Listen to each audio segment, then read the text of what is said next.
Hello साथीहरु, welcome to my YouTube channel.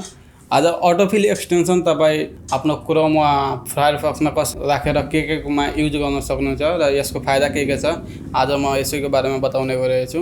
तपाईँ चाहिँ यो भिडियो मार्फत हेरेर तपाईँ राम्ररी बुझ्न सक्नुहुन्छ अटोफिलको के कहाँ काम लाग्छ, के फाइदा छ र कसरी तपाईँ युज गर्न सक्नुहुन्छ। भिडियो मन पर्यो भने भिडियो लाइक र च्यानल सब्स्क्राइब गरिदिनु होला। यसको लागि हामी आफ्नो कम्प्युटरतर्फ जाउँ।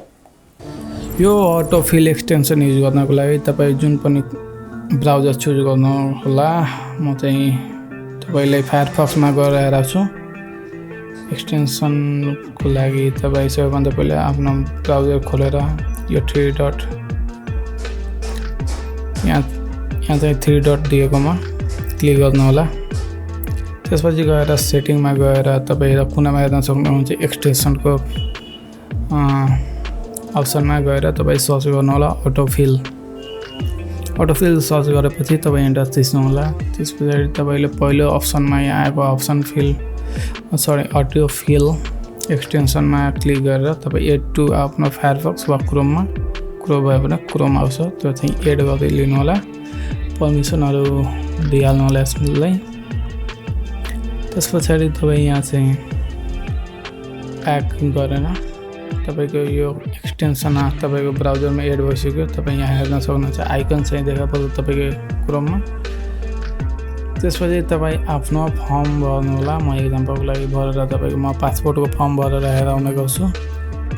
यसको काम चाहिँ कस्तो गर्छ, कसरी गर्छ तपाईँ यो मेरो भिडियो हेरेर बुझ्न सक्नुहुन्छ।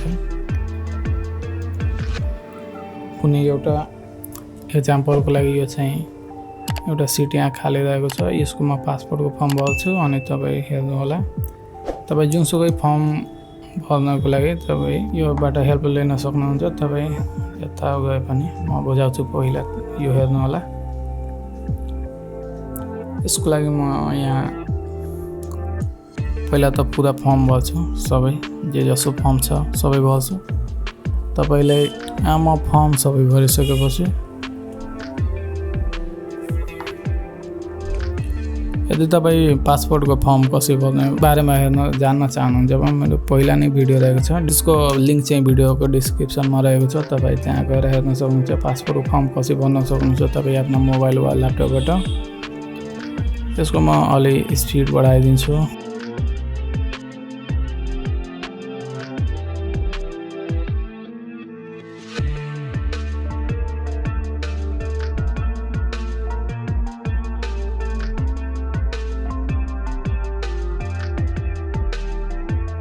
मैले सबै फर्म यहाँ भरिसकेँ, लगभग सिधै नै लाग्यो। यो पेजमा भएको जति फिलअप गर्नुपर्ने मेरो सबै मैले फिलअप गरिसकेँ।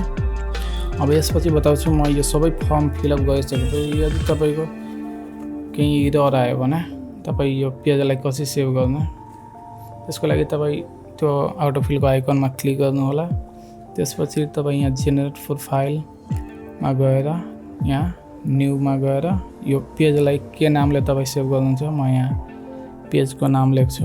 यो पेज जे तपाईँको इन्फर्मेसन छ त्यो सबै सेभ गर्नको लागि ओके गर्ने अनि जेनेरेट प्रोफाइलमा क्लिक गर्ने। त्यसपछि यो तपाईँको पेज सेभ भयो, तपाईँले फर्म भर्नुभएको सबै डिटेलहरू सेभ गर्नु। त्यसको म्यानेज त्यो चाहिँ कसरी सेभ गर्ने, यसमा चाहिँ त्यहाँ म्यानेजमा गएर अप्सनमा गएपछि तपाईँको यो मेन जुन वेबसाइटको पछाडिको देखाउँछ त्यो हटाइदिनुपर्छ अनि एउटा डिलिट गरेर फेरि लेखिदिनु होला अनि चाहिँ यहाँ तपाईँ सेभ गर्न सक्नुहुन्छ। यस्तो गरेपछि तपाईँको यो प्रोफाइल सेभ भयो। म एक्जाम्पलको लागि फेरि यो पछि यो पेजमा कसरी ल्याउने, यो पेज कसरी काम गर्छ भनेर म फेरि बताउने गर्छु। यहाँ तपाईँ हेर्नु होला। यहाँ हामीले पासपोर्टको लागि जुन पेज हामी तयार गरेका छौँ, हामी त्यही कसरी युज गर्ने त्यसको बारेमा एक्जाम्पलको लागि हेराउन गइरहेको छु। तपाईँले मैले क्रोममा सेभ गरेको थिएँ, त्यसैको लागि म पासपोर्टको एउटा सिट रिजेक्ट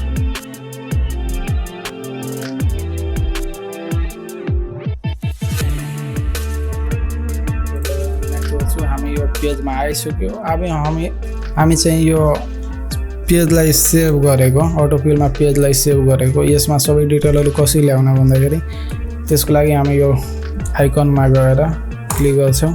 क्लिक गरिसकेपछि हामी यहाँ जुन प्रोफाइल क्रिएट गरेका थियौँ त्यो प्रोफाइल त्यसमा क्लिक गर्दाखेरि हाम्रो जति पनि प्रोफाइल बनाएको हुन्छ त्यो चाहिँ हेराउने गर्छ। त्यो तपाईले कुन प्रोफाइल चाहिँ सेभ गर्नुभएको छ, कुन प्रोफाइल यहाँ राख्नुपर्ने छ तपाईले त्यसमा क्लिक गर्दाखेरि तपाईको जति पनि फर्म भर्नुभयो होला त्यहाँ चाहिँ सबै अब यहाँ सबमिट आउँछ, सबै डिटेलहरु यहाँ आइदिन्छ। अब बाँकी भए कुनै ठाउँमा रहेकोमा तपाई माथिबाट यहाँ चाहिँ अब जस्तै जन्म मृत्यु भयो त्यो पपअप आउने जस्तै फर्मेटहरुमा तपाईको फर्म चाहिँ यहाँ चाहिँ काम गर्दैन। यसमा पपअप जस्तो अप्सन आइरहेछ, यसमा त्यस्तोमा काम गर्दैन। यो चाहिँ तपाईलाई माथिबाट फर्म भर्नु पर्ने हुन्छ। यहाँ चाहिँ यसमा पनि तपाईले सिलेक्ट गरेर यहाँ पपअपहरु जस्तै त्यो हिसाबले बुझ्नु होला तपाई। त्यो सबै सिलेक्ट गरिसकेपछि तपाई आफ्नो फर्मलाई घण्टाको काम 15 मिनेटको काम तपाई सेकेन्डमा काम गर्न सक्नुहुन्छ।